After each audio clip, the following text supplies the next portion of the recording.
The President now wishes to Thank give you, the floor to Mr. the representative President, of Israel. Mr. Secretary General. I expected Mr. Abbas to stay with us and have a dialogue. Unfortunately, he is once again running away. Look what just happened in this room. Mr. Abbas came in, he put his demands on the table, and he left, and he's expecting you to deliver the results. It's not going to work that way.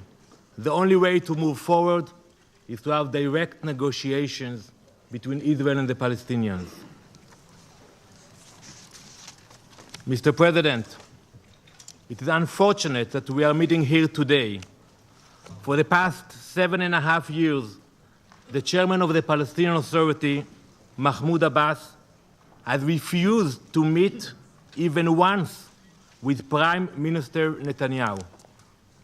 He has refused to negotiate peace. Yet, during that same time, Mr. Abbas has made 7 trips here to the United Nations. Today, once again, rather than driving just 12 minutes between Ramallah to Jerusalem, he has chosen to fly 12 hours to New York to avoid the possibility of peace. Mr. Abbas, you have made it clear with your words and with your actions that you are no longer part of the solution, you are the problem. What have you done to better the life of a single person in Ramallah or Gaza? The Palestinians need leadership that will invest in education, not glorify violence. They need leadership that will build hospitals, not pay terrorists. They need leadership that will negotiate with Israel, speak to us, and not run away from dialogue. You just addressed the members of the Security Council, Mr. Abbas, and spoke of your commitments to peace. This is what you often do when speaking to international forums. But when you address your people in Arabic, you convey a very different message. A few weeks ago, when Abbas spoke to the PLO Central Committee, he called the national movement of the Jewish people, and I quote, a colonialist project that has no connection to Judaism. In the same shameful speech, he had the audacity to accuse Jews of supporting anti-Semitism in order to promote Zionism. This was not the first time he used such hateful language. In September 2015, as part of his attempts to delegitimize the connection between the Jewish people and the land of Israel, he said, and I quote, the Jews had no rights to the Temple Mount and other holy sites, and the Jews desecrate them with their filthy feet. He then went on to incite his people to violence, saying, and I quote, we welcome every drop of blood spilled in Jerusalem. Mr. Abbas, you inspire a culture of hate within Palestinian society. You name schools and public squares in honor of terrorists. You encourage your children to hate by teaching them in school that Jews are descendants of apes. Just this month, your Fatah faction praised the terrorist who killed Rabbi Raziel Shevach, and you remained silent and refused to condemn the terrorist who killed a father of 6 as he was driving home to see his children. Mr. Abbas, your incitement does not end with rhetoric. You have made it official Palestinian policy to sponsor terrorism. In 2017, you spent $345 million paying terrorists for killing innocent Israelis. That is 50% of total foreign aid donated to the PA. 50% of your money. This is money you could have spent building 40 hospitals. This is money you could have used to build 172 schools every year. Your travel around the world seeking international intervention is an attempt to avoid the hard choices necessary for peace.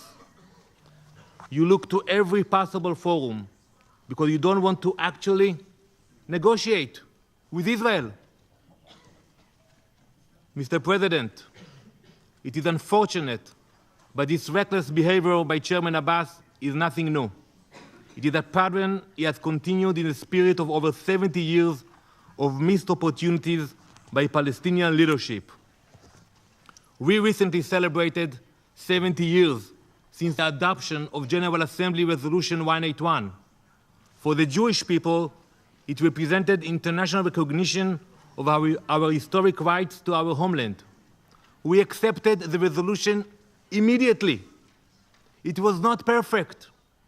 It did not provide us with all that we deserved, but it gave us hope for a better future. Yet, this past November, as Israel celebrated this milestone, the Palestinians marked this anniversary with grief and mourning, just as they did 70 years ago when they chose to reject it. Since that moment in 1947, Israelis fought valiantly in too many wars against our enemy's intent to destroy our country. Over time, brave leaders emerged in Egypt and in Jordan, leaders who were willing to negotiate, compromise, and ultimately sign peace agreements with Israel. But the Palestinian leadership continued to choose conflict over coexistence.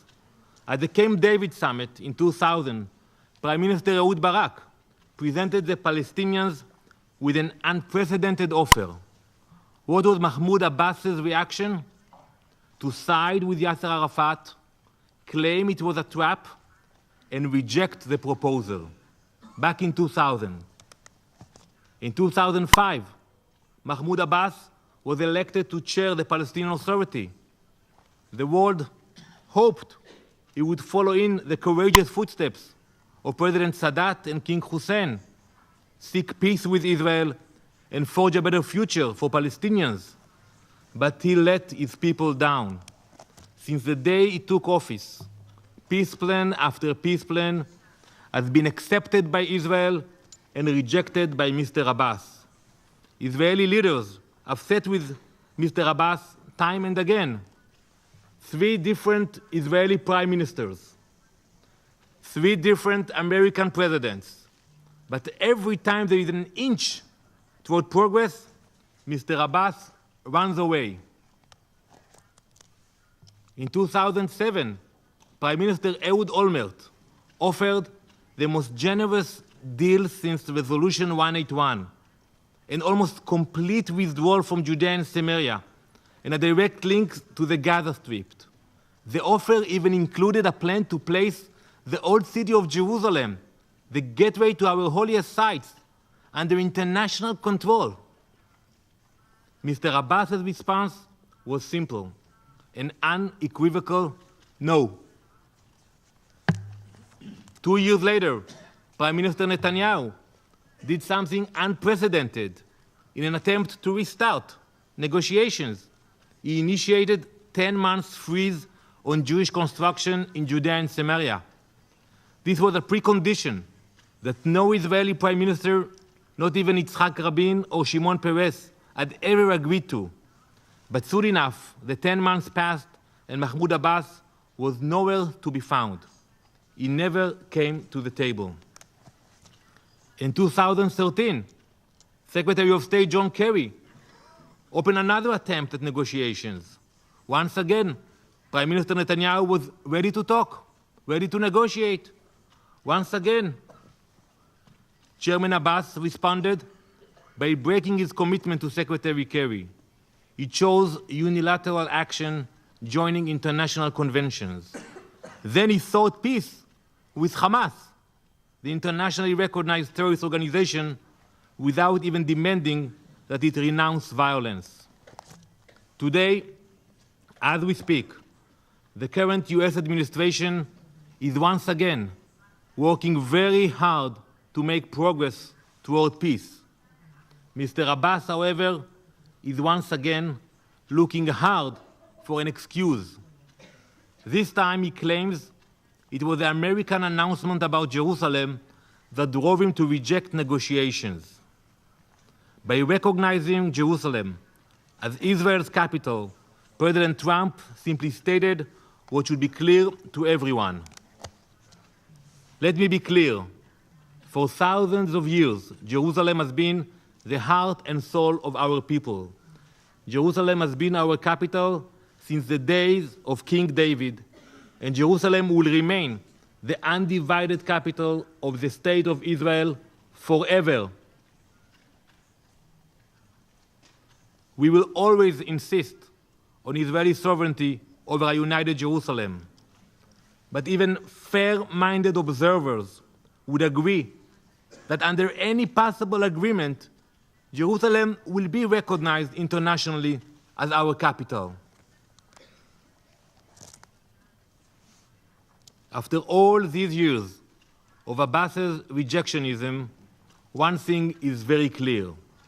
When we extend a hand, Abbas extends a fist.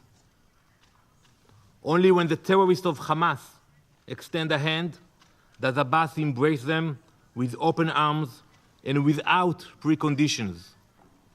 Mr. Abbas has not insisted on the basic human gesture of demanding the return of the Israeli civilians and the remains of IDF soldiers, Hadar Goldin and Oron Shaul, that Hamas is savagely holding. Mr. President, Israelis are an optimistic people. We weathered 4 bloody wars with Egypt while waiting for a leader like Anwar Sadat to courageously visit Jerusalem. It took decades of talks with Jordan until the time was right for King Hussein to enter into what he rightly called a peace of the brave. 3 times a day, Jews in Israel and all over the world turn to Jerusalem and pray for peace. We ask the following from God: Sim shalom tova uvracha, chen v'chesed v'rachamim, alenu v'al kol Israel amecha. Grant peace everywhere, goodness and blessing, grace, loving kindness, and mercy to us and unto all Israel and all of the world. We have no doubt that the day will come when the Palestinian people will also be blessed with leadership that shares these noble aspirations. This will be a leadership that condemns violence and ends the shameful practice of paying salaries to terrorists. It will be a leadership that educates its people to tolerance instead of peddling in anti-Semitism. It will be a leadership that recognizes that Israel is and always will be the national homeland of the Jewish people. Israel eagerly awaits the day when this Palestinian leadership will emerge and will bring the hope for a better future for its people and our region. Thank you.